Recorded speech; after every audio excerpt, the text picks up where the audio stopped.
Today on the big show, we're hanging out with Bryan Grosnick and talking Major League Baseball. We'll talk some stats. We'll talk about Bryce Harper, a little Albert Pujols, and then Bryan lets me give him a hard time about some of his 2013 predictions that did not come to fruition. Let's do it. Shake your body, baby, do that conga. No, you can't control yourself any longer. Come on, shake your body, baby, do that conga. No, you can't control yourself any longer. Oh, you love it, don't you? Hey, it's your good friend, it's your pal, it's your compadre. It's TC, everybody. How you doing? What's going on in the big show today? Well, first off, got to give a little proper attribution to Gloria Estefan and the Miami Sound Machine. In just two shakes of a monkey's bottom, we're going to be talking to Bryan Grosnick. And one of the topics that Bryan and I are going to talk about are the Miami Marlins, specifically Jose Fernandez. So I figure we got to pay a little homage to Miami. And boom, who's the first artist that pops into your mind when you think of Miami? Well, for me, it's Gloria Estefan. Maybe not for you, but so doing a little Gloria Estefan and the Miami Sound Machine today. So welcome to the big show. What's the show all about? Well, hey, every Tuesday and Thursday right here on the big show, we're talking baseball. And for me, it's all about having a laugh, making some new friends like Bryan today, and not being afraid to call the ridiculous in sports ridiculous, because there's a lot of people in the sports world that are so damn uptight about everything, whether it's Major League Baseball itself, whether it's some of the players, whether it's the fans. No. We're not going in for those shenanigans about being so damn uptight.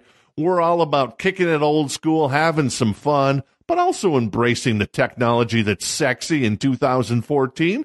Like Sabermetrics, though I challenge Bryan. I'm going to challenge Bryan on that in just a little bit here. So we'll see how he does. Yeah, he's probably going to do pretty well. He's probably going to smack me down. It'll be like Randy Macho Man Savage knocking down Kenny Sodbuster J. Yeah, exactly. Who's Kenny Sodbuster J? Nobody knows. Exactly.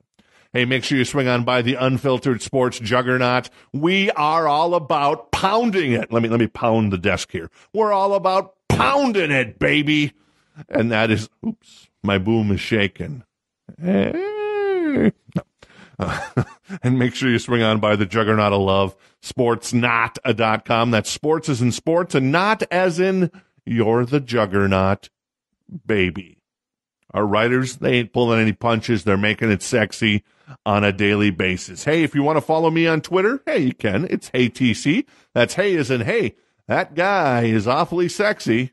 Obviously not in relationship to me, probably to Bryan, no doubt.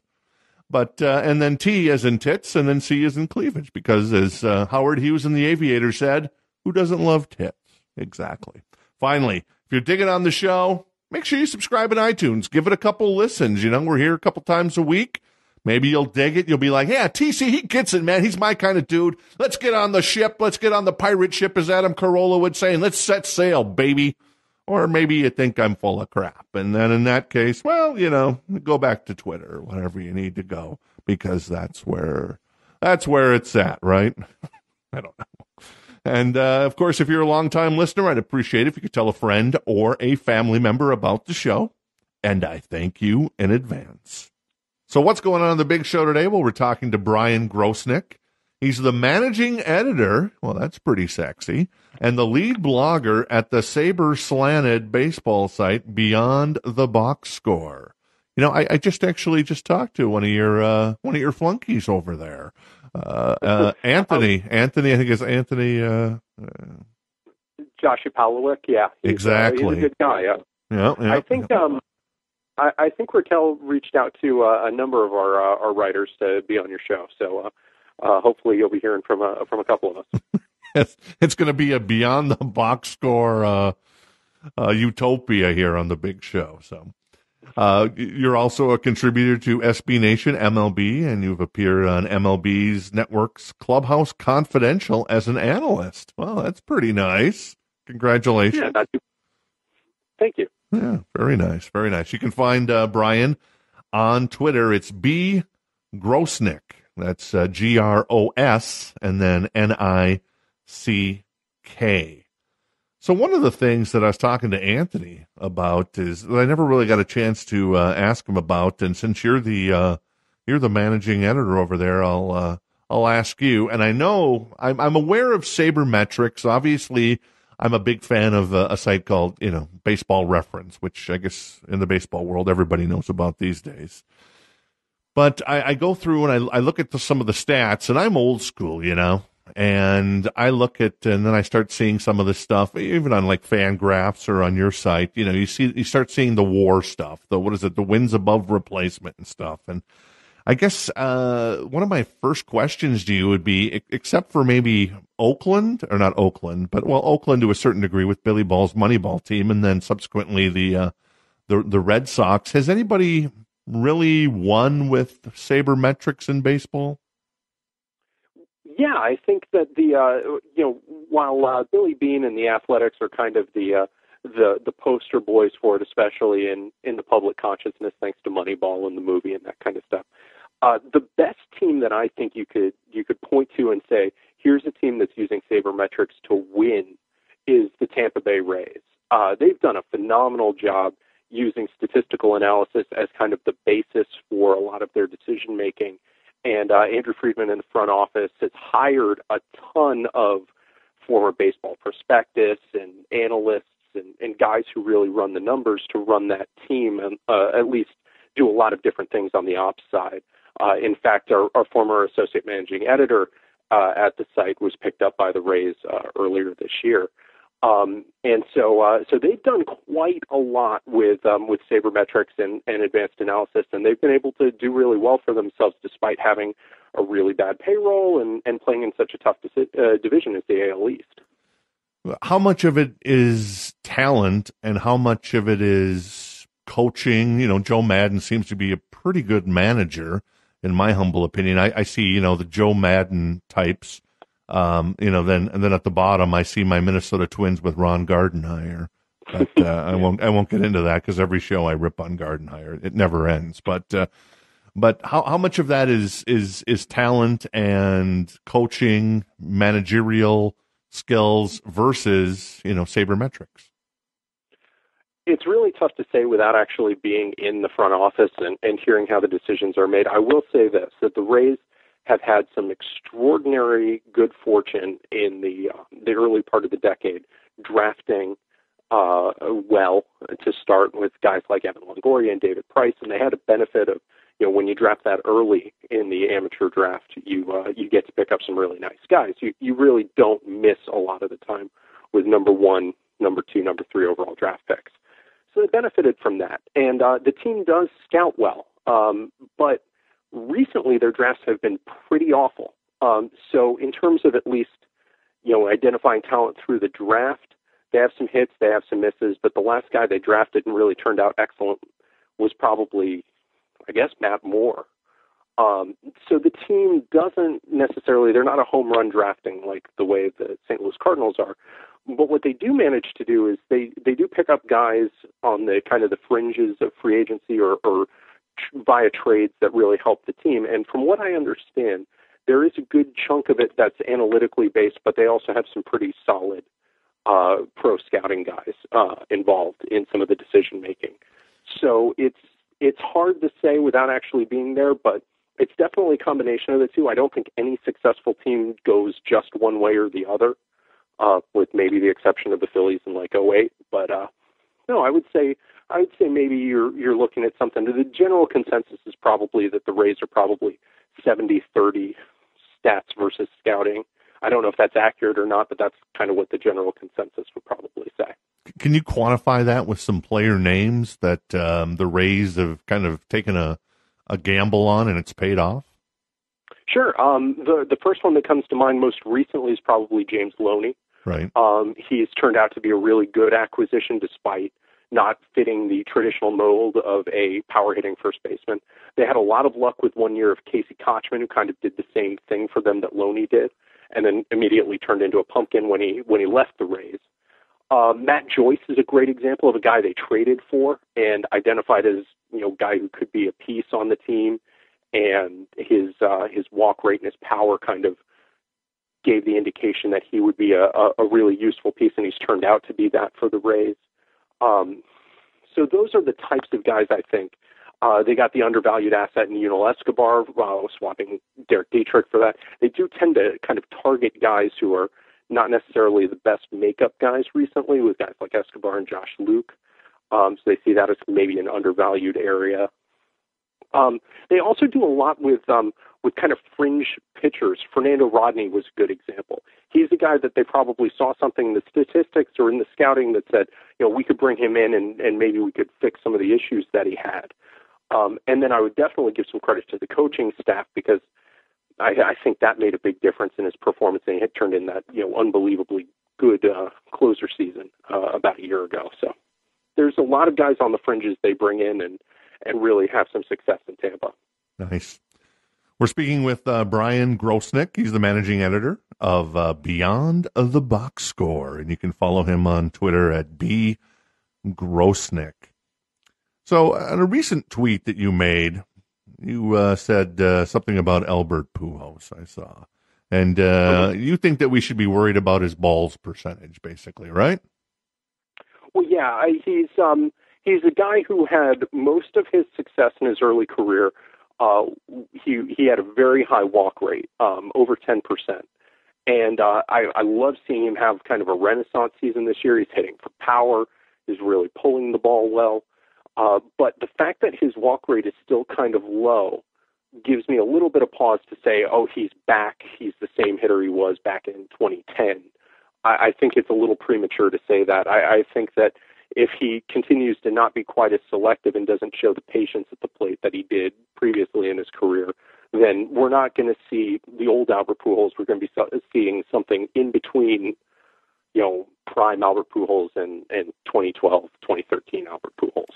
I was just actually reading an article last night on Joe Mauer and about how his strikeouts are way up. Have you looked at any of the guys there at Beyond the Box Score? Looked at Joe Mauer and see if he's basically on the decline? I took a look at Joe Mauer actually at the end of the season after they decided the Twins decided to move him from catcher to first base, and I focused a little bit more on how much value the team is losing by moving him to first base, despite him ostensibly staying healthier. The strikeout thing with Mauer is a little concerning, but the big deal right now is that strikeouts are up with everybody. There's been a huge jump in strikeouts even from the end of 2013. Right now, hitters are striking out there's almost 8 strikeouts per 9 innings. So it's not something that's necessarily endemic to Mauer. It's kind of something that would be a red flag for a lot of players. I really don't think Mauer's on the decline part of his career yet. I think that this is, while strikeout rates stabilize pretty early in the season, I'm not terribly worried about him at this point. It is a big jump, but the walks are still the same. The power's a little down. I would think that this might just be an early season blip, but I probably need to see a little bit more before I'm willing to say, yeah, he's in trouble now. So between Mauer, Chris Davis, and Miguel Cabrera, any of those guys baseball fans or fantasy fans should be worried about? Right now, this early in the season, I say no. I really don't have a lot of concern about all of them. Davis is a one-year kind of wonder. I mean, he was good in 2012. He wasn't great in 2012. He was great last year. Davis's numbers are actually pretty much, aside from power, his walk rate is up from last year. His strikeout rate is down from last year. The power's gonna come through. I'm not really worried about that because he's had power every stop he's had.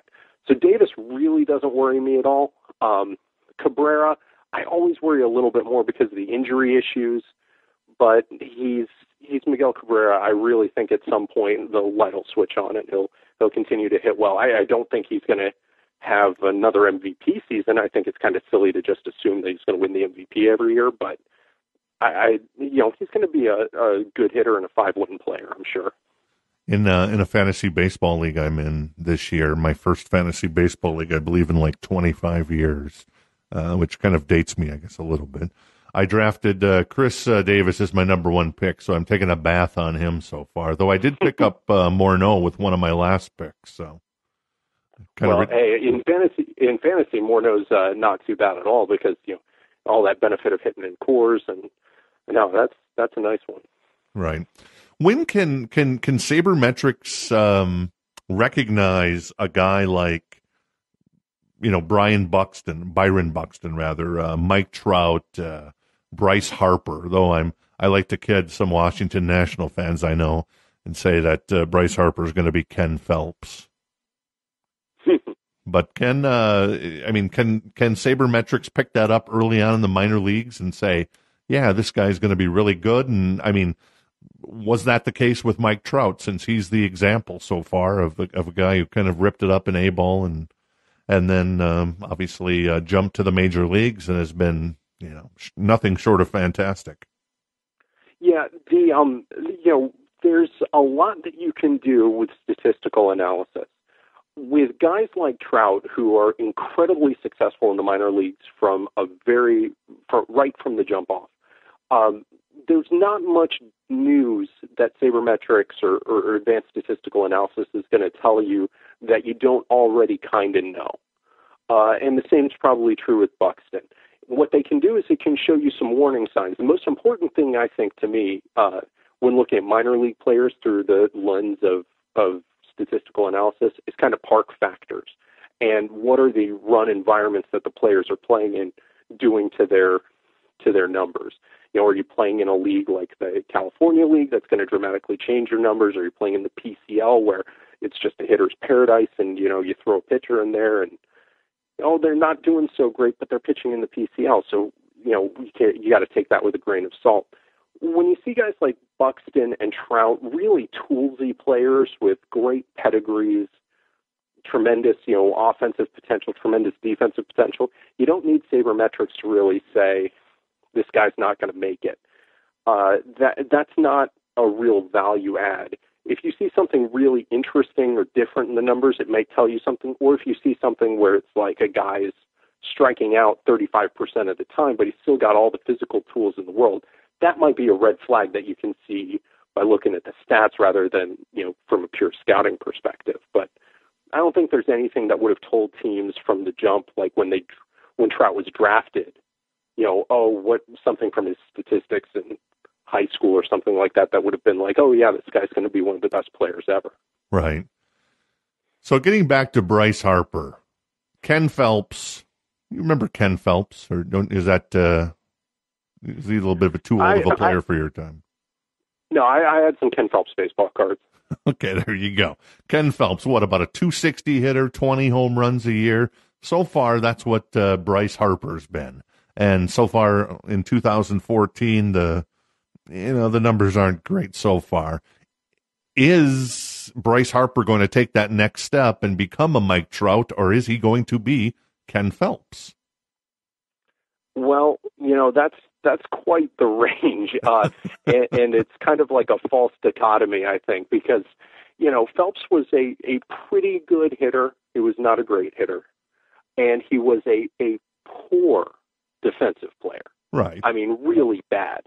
So if you're going to talk about Bryce Harper purely as a hitter, I don't think there's any question that the floor for Harper is Ken Phelps.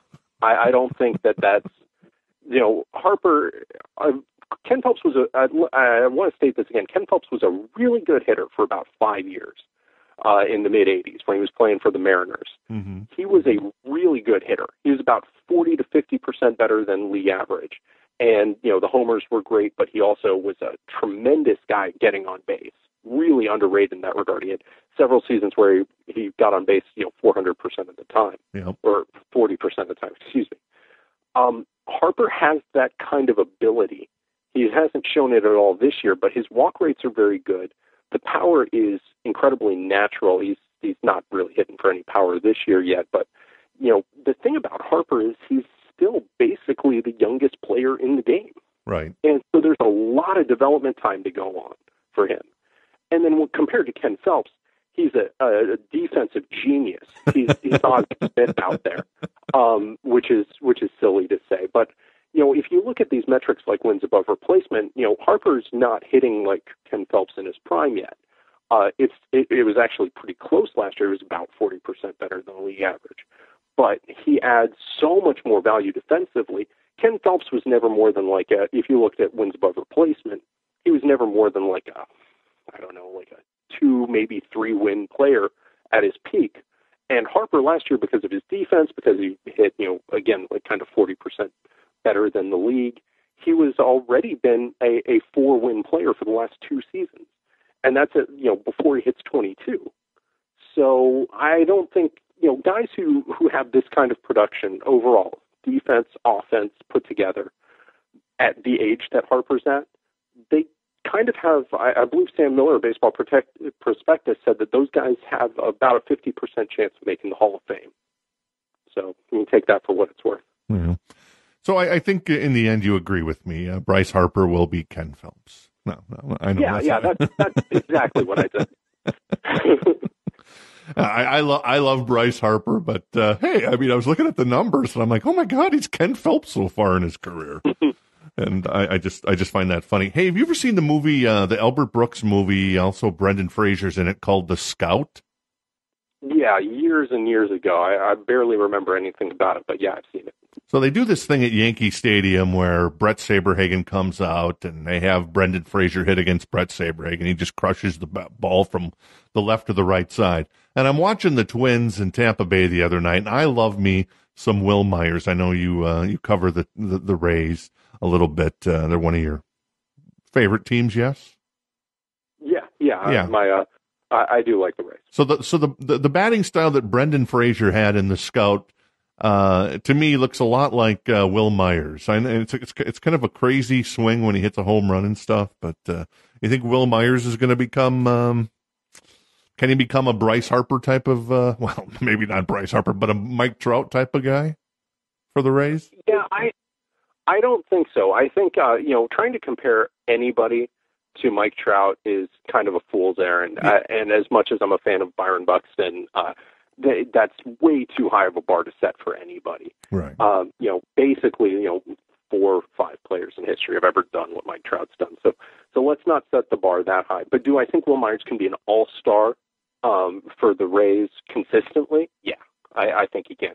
He's another one who's off to a slow start this year.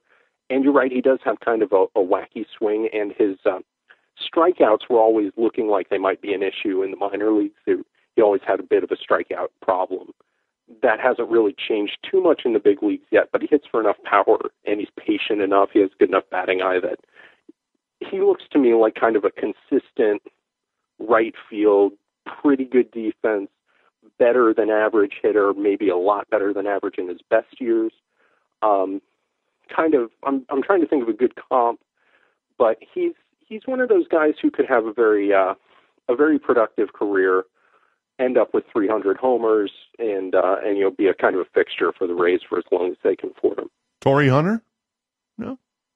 Yeah, Torii Hunter is really not a bad example, but not the defensive player that Torii Hunter is, especially at the beginning of his career. Right.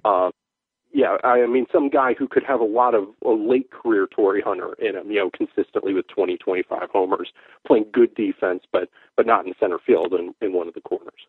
We're speaking with Bryan Grosnick. He is the managing editor and lead blogger at BeyondTheBoxScore.com, and you can follow him on Twitter. It's B Grosnick, B and then Grosnick. Hey, I got to call you on some fantasy, some bold predictions you made in the 2013 season. You mind if we play a little game? Last question, then we run through this little list of bold predictions, and you tell me if, some of these I know the answer on, some of them I don't. But did Fernando Martinez hit 20-plus home runs last year? Not even close. Nowhere near that. That was a bold prediction. It was very bold, and it was very wrong. Poor Fernando hasn't seen much time in the big leagues at all. He's not too great. Did Jed, I have no idea how to say this, his name, Yorko, outproduce Dan Uggla? Oh, by a ton. There you go. Jed Yorko was tremendous last year. and now he's got that big extension from the Padres. So that was a good one. I was happy with that one. Very nice. I won't embarrass you on some of these. But that's fine. I can take it. Wil Myers. Speaking of Wil Myers, a bust for fantasy owners in 2013. Not quite. He wasn't a bust, I would say. He only had 13 homers, and he didn't play a full season, so he was a little bit of a bust, but he had a good enough batting average, and he was 50 runs, 50 RBI if you play in a traditional league. So he wouldn't have been a bust, but he wasn't a world beater either. Sergio Romo will earn less than a dozen saves in 2013. I think he hit like a dozen saves after the first month of the season or something. I was counting on him getting injured or something like that because, almost half of all closers don't make it to the end of the season, but he was great. Tulo will play 140 games, making him a top 10 overall fantasy player. Not quite. He definitely played a few more games. I'm trying to think of exactly how many he played last year, but he wound up playing. All right, I got it in front of me. He wound up playing 125 games, and his production was pretty great. But I'm not sure he was a top 5 or top 10 player. He was probably in the top 20 somewhere though. And the last one, Brian, and you know what's coming here because I've already set it up a little bit. And I was actually thinking about it. Maybe Bryce Harper's a little more Claudel Washington than a Ken Phelps type. But Bryce Harper will outperform Mike Trout in fantasy. Yeah, not even close. Oh, well. I really thought that Trout was, a little bit outperforming his natural talent level. I thought it was kind of extreme how good he was in 2012, so I thought 2013 might see him come down to earth a little bit, and I really thought Harper was going to hit, something like 35 homers last year, so not exactly. Trout was the best player in the world in fantasy and in regular baseball. Harper was pretty good, and that was it.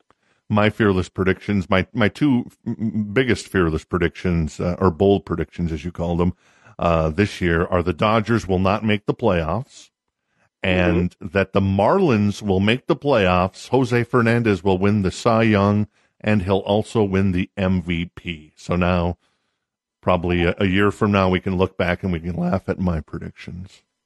I tell you though, the Jose Fernandez winning the Cy Young, that's not crazy talk. I would not be surprised especially with Kershaw not pitching right now. That he's probably the front runner. I don't think that was crazy at all. But yeah, no, the Dodgers are going to be fine, and the Marlins are. That's not happening. Maybe Sorry, maybe it's all fallen into place though. Think about it.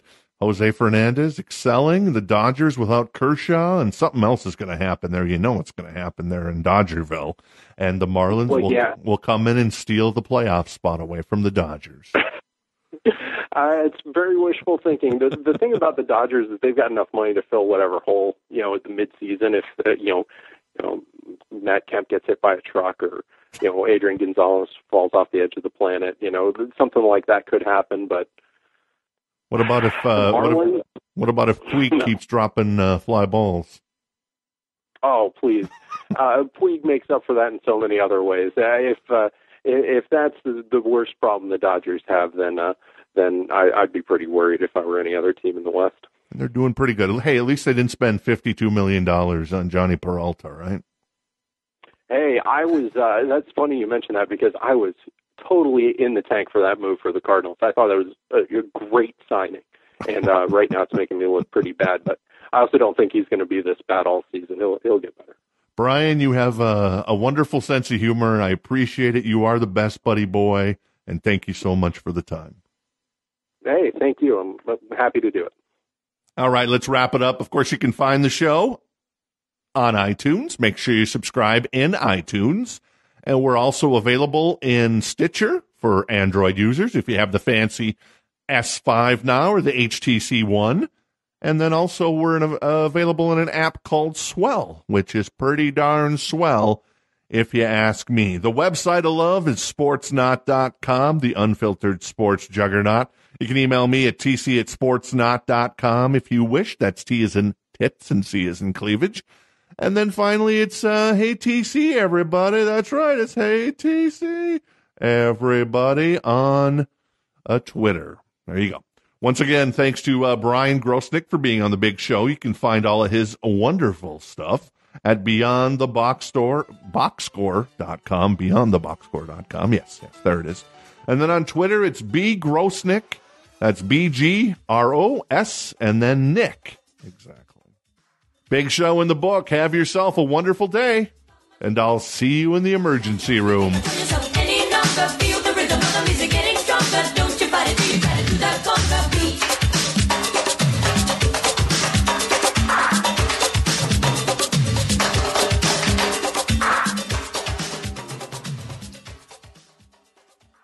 Come on, admit it. You think Gloria Estefan is sexy? Arrgh.